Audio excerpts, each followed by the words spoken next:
News reflection के नाज़रीन को मेरा सलाम। आज हम इंतहाई अहम टॉपिक लेके आए हैं और वो टॉपिक है कि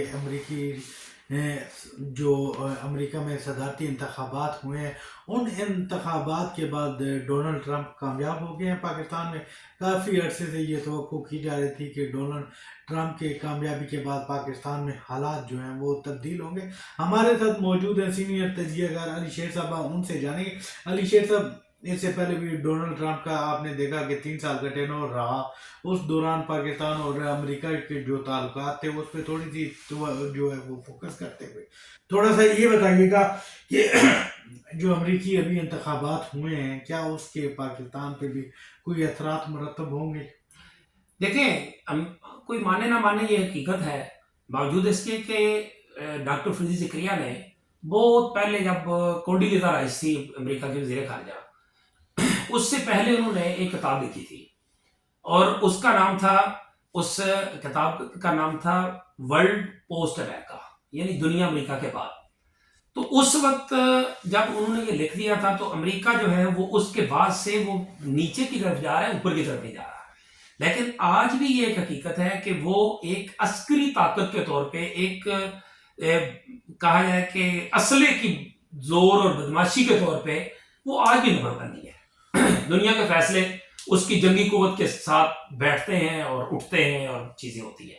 तो इस वजह से ऐसा तो हो नहीं सकता कि अमेरिकी इलेक्शन जो है उसके असरात पाकिस्तान पे ना पड़े।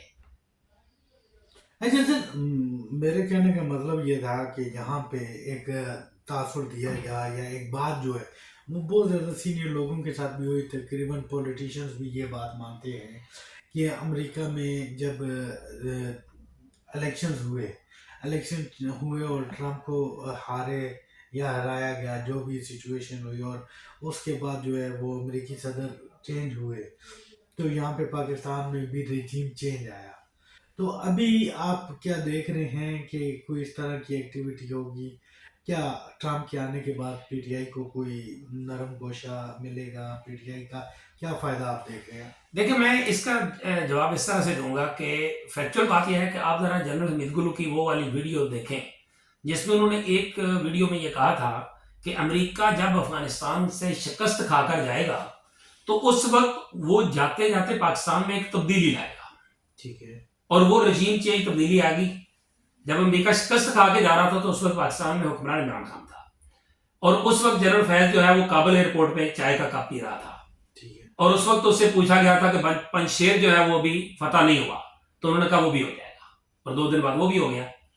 इमरान खान ने जाते जाता जो सांड था, जिसको शिकस्त हो चुका था, जो जख्मी था, उसको कहा कि अफगानियों ने गुलामी की जंजीरें तोड़ फेंकी है। तो ये कोई आसान सुपर पावर के लिए और इस तरह की बदमाश सुपर पावर के लिए कोई काबिल अज़म बात थोड़ी थी। और उसके बाद फिर डोनाल्ड लू का लेटर आया, साइफर आया। अब उसमें हजार मरतबा जो मर्जी कहते रहे, नहीं वर्ल्ड ऐसी नहीं ऐसे थी, ऐसे नहीं ऐसे थी। लेकिन दोनों कौमी सलामती कमेटी के जो इजलास थे उसमें से डोनाल्ड लू के उस साइफर के वजूद से तो इनकार नहीं किया गया। साइफर पे बिल्कुल इसी तरह वजूद से तो इनकार नहीं किया गया। अगर वजूद ना होता तो उन पे मुकदमा किस बात पर का बनाते कि वो कहा गया। अगर मैं गलत नहीं हूँ तो बिल्कुल वज़ीर आज़म शहबाज शरीफ के दौर में कंडेम भी किया गया था उस चीज़ को, जब कौमी सलामती कमेटी का इजलास हुआ था तो वो उन्होंने हकीकत इमरान खान के दौर में तो बुलाया गया था ना, अमेरिकी सफीर को बुला के एहतजाज किया गया था। नहीं, शहबाज शरीफ का भी है उस पर मजम्मत आई। नहीं, मैं कह रहा हूँ वो दूसरी कौमी सलामती कमेटी हुई और उसमें भी उसके वजूद को तस्लीम किया गया साइफर के, लेकिन उसके लफ्ज जो थे उनके ऊपर जो है ना वो खेला गया और कहा गया कि नहीं वो ऐसे नहीं था, ऐसे ये मुदाखलत नहीं थी और ये होती है और यूं वो जो भी था। लेकिन आगे एक्शन स्पीड जो वो कहते हैं ना, लाउडर देन वर्ड्स, जो एक्शन आए उसके बाद वो एक्शन उसी साइफर के मुताबिक आए। बिल्कुल। अगर हम उसके दिन की बात करें, आप भी वहाँ पे मौजूद थे जब इमरान खान के खिलाफ तहरीक अदम एतमाद कामयाब हुई, तो रात को तकरीबन 11-12 बजे प्रेस कॉन्फ्रेंस की ख्वाजा आसफ ने, और उन्होंने वहाँ पे प्रेस कॉन्फ्रेंस में पहले अल्फाज ही ये किए थे कि पाकिस्तान अमरीकी वेंटिलेटर पे चल रहा है। हालांकि उस वक्त ज़रूरत नहीं थी, लेकिन वो एक इशारा था कि हम किस तरफ से आए हैं। पार्लियामेंट लाजस के बारे में बात की थी। जी बिल्कुल। तो वो इशारा ड्रिप निकाल लेंगे तो हम हमारी सांस खत्म हो जाएगी। बिल्कुल जी।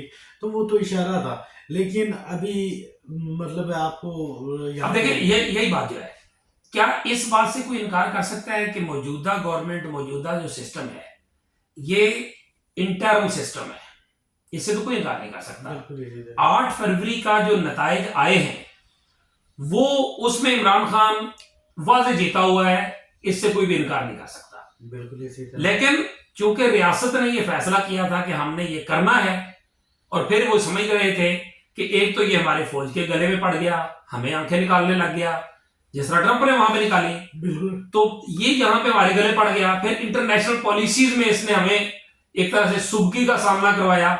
जैसे रशिया वाले मामले में वो बाजवा साहब ने जो इनको कहा था कि नहीं आप थोड़ी सी ऐसे माजरत खाना सी बात कर लें, वो 25 ममालिक का जब खत आया था तो उसने कहा था कि ये खत वो इंडिया को क्यों नहीं लिखते, हमें क्यों लिखा है।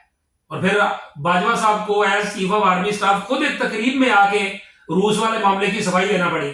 बिल्कुल ऐसे। तो जब वो सारा कुछ हुआ, तो वो होने के बाद अगर वो सब कुछ चेंज हो सकता है, और वो किसके कहने पे हुआ था, अमेरिका ही के कहने पे हुआ था ना।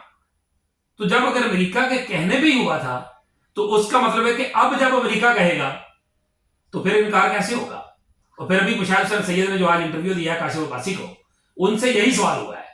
उसने कहा आप ट्रंप की बात करते हैं, ट्रंप के दफ्तर से भी एक फोन आ गया ना, ट्रंप के दफ्तर से भी, तो हमारे वाले सह नहीं सकते उसको। उसने उसकी मिसाल दी, उसकी जो 9/11 के बाद जो कॉल आई थी, वो कोई उस वक्त में अमेरिकी सदर बुश ने थोड़ी की थी, वो उस वक्त के जो रिचर्ड आर्मिटेज थे या जो उनका फॉरेन सेक्रेटरी था, वो उसने एक कॉल की थी। और फिर अमेरिकियों ने खुद कहा कि हम तो ये तवक्को ही नहीं करते थे, हम वो काम अमेरिका में नहीं कर सकते जो कुछ पाकिस्तान हमारे लिए करने को तैयार हो गया।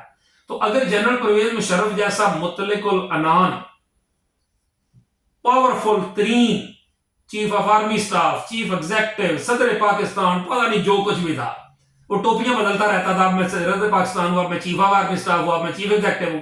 वो जिस तरह कि मैं बतौर chief executive army chief general Parvez Musharraf को ये तोसी देता हूं, मैं बतौर सदर army chief general Parvez Musharraf को ये तोसी देता हूं। ये जैसे अभी जस्टिस अमीनुद्दीन ने अपने आप को वोट डाला। बिल्कुल अली शेख साहब, आज तो सुना है कि कुछ 1300 लोगों की जमानतें भी हो गई और खान साहब का केस लग भी गया। ये क्या कहानी आपको नजर आ रही है? यार देखिए, सच्ची बात यह है कि वो बिल्कुल बात ठीक है।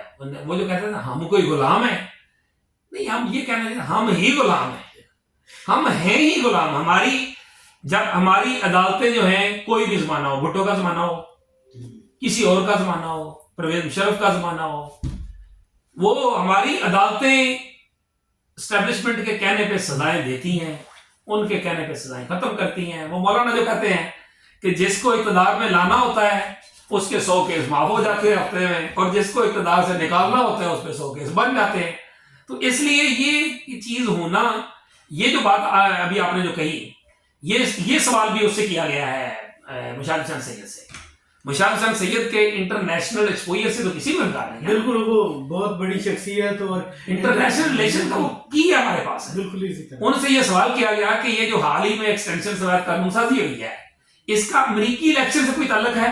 काशिफ अब्बासी ने पूछा। अच्छा, ये सवाल मैं अभी करने जा रहा था। तो उसने उसका जवाब दिया, मैं तो नहीं ये कह सकता क्योंकि मेरे पास उसकी कोई इंफॉर्मेशन नहीं है, लेकिन मैं मुशाहिद हुसैन सैयद साहब को कोट कर सकता हूं। उन्होंने ये कहा कि यस, इसका उससे ताल्लुक है। इन्होंने कहा कि उसके आने से पहले इनको पता चल चुका था कि उसके आने से पहले जो कुछ हो सकता है कर लो। नहीं, वो तो हम ये कहेंगे कि मामला शुरू हुआ मिलिट्री कोर्ट्स की तरफ और ख़त्म हुआ एक्सटेंशन पे। तीनों सर्विसेज चीफ की जो मुद्दत मुलाजमत है वो 3 से बढ़ा के 5 साल कर दी गई। और उसके बाद ये है कि मेरा ख्याल है कि अगर देखा जाए, रूल्स को फॉलो किया जाए, पीटीआई के दौर में ये एक और पहले शिक थी कि आप आर्मी चीफ को एक्सटेंशन दी जा सकती है। अब जो चेंज आया वो तो ये आया कि 3 साल से बढ़ा के 5 साल कर दिया है।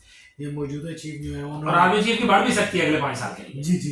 तो मौजूदा चीफ जो रिटायर होने जा रहे थे 2025 में, अब वो 27 में रिटायर होंगे, लेकिन अगर उनको एक्सटेंशन मिल जाती है तो वो मार्शल लॉ के अलावा बात करें तो वो सबसे ज़्यादा सर्विंग जो है उनको आर्मी चीफ होने का एजाज़ भी हासिल हो जाएगा। पाकिस्तान में जो मार्शल लॉ में पहले था लेकिन अब वो 10 साल जो है वो पहले फिर आर्मी चीफ होंगे। लेकिन अभी कुछ कहना कभी वक्त है। अली शेर साहब, अगर हम देखें तो जहाँ पे इलेक्शन से, अगर हम देखें अमेरिका में इलेक्शन है, तो यहाँ पे पाकिस्तान में हालात भी बड़ी दिलचस्प सूरत अख्तियार की। हमारा एक बड़ा दोस्त मुल्क जो है इस टाइम हमसे बहुत ज़्यादा नाला नज़र आ रहा है। और हमारे तो सोर्सेज ने इतला भी दी है कि काफ़ी ज़्यादा कशीदगी बढ़ गई है। उस बारे में आपके पास क्या इतलात हैं? पता नहीं वो आपके पास जो इतला है, आप पाकिस्तान पीपल्स पार्टी की बीट करते हैं, तो आप सिर्फ ये बताएं कि जरदारी साहब का पाँव जो है वो फ्रैक्चर हो गया और उसकी प्रेस रिलीज 2 दिन बाद याद आई उस नहीं वाक़े नहीं, की। ये क्यों? नहीं, प्रेस रिलीज तो उसी दिन आ गई थी अली शेर साहब, second day, very next day. हाँ। लेकिन उसमें आप एक चीज़ ये देखेंगे, जब पार्लियामेंट में बड़ी अहम कानून साजी हो रही थी 2 दिन पहले, सोमवार वाले दिन, बिलावल भुट्टो जरदारी साहब वहाँ पे हमें नज़र नहीं आया, आसमा भुट्टो नज़र नहीं आए। अगर हम बात करें, वाशिफ नहीं थे। नवाज शरीफ नहीं थे। बाकी हम बात करें अपना पीपल्स पार्टी की, सैयद नवीद कमर, मुझे जराए ने बताया कि वो बैरून मुल्क दौरे पे थे, नहीं थे। पीपल्स पार्टी का कोई बड़ा बंदा हमें वहाँ पे नज़र नहीं आया। और हमारी इतला ये भी थी कि पीपल्स पार्टी को उस कानून साजी से मुतालिक एतमाद में ही नहीं लिया गया। नहीं, ये बात तो वैसे मैं आपको बताऊँ, ये तो हमने खुद हमें डॉक्टर तारिक फजल चौधरी साहब ने बताई। उन्होंने कहा कि ये एक्सटेंशन वाले बिल जो है ये ले हो जाएंगे, लेकिन इनको खसूसी कमेटी में भेजा जाएगा। पीपल्स पार्टी को अभी तक एतमाद में नहीं लिया गया, पीपल्स पार्टी को एतमाद में लिया जाएगा, फिर ये बिल लाए जाएंगे। ठीक है, लेकिन जब बिल लाए गए तो पीपल्स पार्टी वजू करके उनको वोट दे रही थी। तो इसका मतलब है कि फिर पीपल्स पार्टी पहले से एतमाद में थी, या फिर वो जो घंटा डेढ़ 2 घंटे 40 मिनट का लेट हुआ, तो या फिर उस दौरानिये में उनको जो है वो नहीं, अभी मैं वो आपकी लॉजिक जो मुझे जराए बता रहे थे, वो भी तो आपको बता रहा हूँ कि पाँव का फ्रैक्चर क्यों हुआ। उसकी 2 वजूहत थी। एक तो चाइना का विजिट जो है वो कैंसिल करना पड़ा पाँव के फ्रैक्चर की वजह से। करना था या करना पड़ा? जाहिर सी बात है कि अपना जब पाँव फ्रैक्चर हो जाने की कोई वजह लाजिक तो होनी चाहिए कि क्यों नहीं जा सकते, क्योंकि वहां जाहिर-सी बात पे है। ताल्लुकात जो थे वो किस तरह से थे। और हैरत अंगेज तौर पे कोई तस्वीर भी सामने नहीं आई, वरना पाँव फ्रैक्चर हो, प्लास्टर लगाओ। यार इस दौर में छुप सकता है आपने, इस दौर में नहीं। और दूसरा जो अभी हम देखते हैं कि हमारे पाकिस्तान में वज़ीर ख़ारजा जो नायब वज़ीर आज़म असद डार साहब, उनकी चीनी सफ़ीर के साथ फॉरेन ऑफिस की काफ़ी ज़्यादा कशीदगी भी रही। और उसके बाद जो है वो एक अलग स्टोरी है कि फॉरेन ऑफिस कितना इस टाइम गुस्से में है। हमारे ज़राए ने तो कंफर्म किया है कि इवन की चीनी सफ़ीर को बुला के जो है वो एहतजाज भी किया गया, हालांकि उसकी तरतीब की गई है अपना फॉरेन ऑफिस की जानिब से। लेकिन हमारे ज़राए कंफर्म करते हैं कि वाकई हमने ये। दूसरी तरफ चीन भी शदीद गुस्से में है, कुछ अमूर हैं जिस पर देखिए ये बात तो ऑन रिकॉर्ड नहीं भी दी है, हम फॉर द टाइम यही बात मान लेते हैं कि अच्छा जी बुला के उसको सरजनश या कुछ भी नहीं किया गया। लेकिन जो वर्ड्स उसमें कहा गया कि चीनी सफीर से सफारती जबान और लैंग्वेज में ये तवक्को नहीं थी और ये होना नहीं, ये फॉरेन ऑफिस की तर्जमान करेंगे सवाल के जवाब। सर वहाँ पे तो वहां पे तो आप इतना कूल डाउन करके बात करते हैं, जब ऑफ द रिकॉर्ड चीज होती है तो वहां क्या होगा? आप ये देखें ना कि हमारे नायब वजीर आजम, वो को पहले वजीर आजम नहीं रहे या उनके पास पहली बार ये अहदा नहीं आया, वो पहले भी रहे। उनको क्या आइडिया नहीं था कि उन्होंने इतनी बड़ी बात कह दी कि पाकिस्तान में चीनी जो है शहरी, उनको निशाना किया जा रहा है, वो मार रहे हैं। लेकिन उसके बावजूद उनके सदर कह रहे हैं कि हमें कोई परवाह नहीं है, हम आपके साथ हैं। तो मेरा ख्याल ये है कि जो मौजूदा सफ़ीर आए हैं, चीनी सफ़ीर, उनकी 2 वजूहत थी। एक चीज़ ये थी कि बड़े अच्छे जेस्टर में जो है वो उन्होंने कहा नायब वज़ीर आज़म ने कि हमारा दोस्ती इतनी ज़्यादा है कि ये सारा होने के बावजूद चाइना हमारे साथ चल रहा है। लेकिन उसको गलत एंगल दिया गया चीनी सफ़ीर की जानिब से, जिस पे पाकिस्तान को गुस्सा दिया। देखिए फैक्चुअल बात यही है, हमारे हुक्मरान जो है ना, वो अगर किसी के खिलाफ जाते हैं तो भी इनकी कोई हद नहीं होती, और अगर किसी के नीचे बिछ जाते हैं तो भी कोई हद नहीं होती। अब ये कि चवल के अलावा इसको क्या कहा जा सकता है? मतलब कि आप अपने अल्फाज को उनकी खुशामद, उनकी बड़ाई, उनकी दोस्ती के अंदाज में इतना ज्यादा कर गए हैं कि जिसका मैसेज वहां पे ये जा रहा है कि चीनियों तुम्हारे मरने की तुम्हारी हुकूमत को परवाह नहीं है। यही मतलब था ना अली शेर साहब। एक और चीज में ये मैसेज, तो वो कैसे वो वहां पे उसको बर्दाश्त कर सकते हैं? ये मैसेज भी जा रहा है। लेकिन अली शेर साहब, हमारे ज़राए हमें ये बताते हैं कि इस बार ऐसे जो है सफारतकार को चीन की तरफ से भेजा गया है कि जिनका एटीट्यूड जो है वो हमेशा उनकी पूरी सर्विस में मसला रहा है, और हमेशा मतलब है वो गैर डिप्लोमेटिक मशहूर है सफ़ीर। लेकिन अभी देखते हैं आगे कुछ और भी इतलात हैं, लेकिन ये चीज़ है कि ट्रंप के आने के बाद पाकिस्तान में भी तब्दीलियाँ मुतवक्को हैं। वो तब्दीलियाँ क्या होंगी वो तो वक्त साबित करेगा। लेकिन अगर देखें तो ट्रंप के जीतने से पहले ही पीटीआई को रिलीफ मिलना शुरू हो गया था। जैसा कि आप देखें बेगम हैं इमरान खान, उनको रिलीफ मिला, उनकी ज़मानत हुई। हलीमा खान है, किरण खान है, इमरान खान की बहनें हैं, उनको रिलीफ मिला। जबकि अब तो बात उससे आगे चली गई और वर्कर्स को भी रिलीफ मिल रहा है, और तवक्को ये की जा रही है, जो मुख्तलिफ हल्की हैं उनकी जानिब से तवक्को ये की जा रही है कि इमरान खान को भी रिलीफ मिलेगा। अब ये नहीं कहा जा सकता कि किस हद तक, लेकिन पीटीआई को रिलीफ मिलना शुरू हो गया है। कल के बारे में तो कुछ कहना कर उस वक्त होगा, लेकिन बाज़ाहिर यही लग रहा है कि अमेरिका में डोनाल्ड ट्रंप के आने के बाद पाकिस्तान में पीटीआई के लिए भी हालात साजगार होंगे। अगर आपको हमारा तजज़िया पसंद आया तो हमारा चैनल सब्सक्राइब करें और बेल का आइकन दबाएं ताकि आपको मज़ीद इन्फॉर्मेशन मिलती रहे।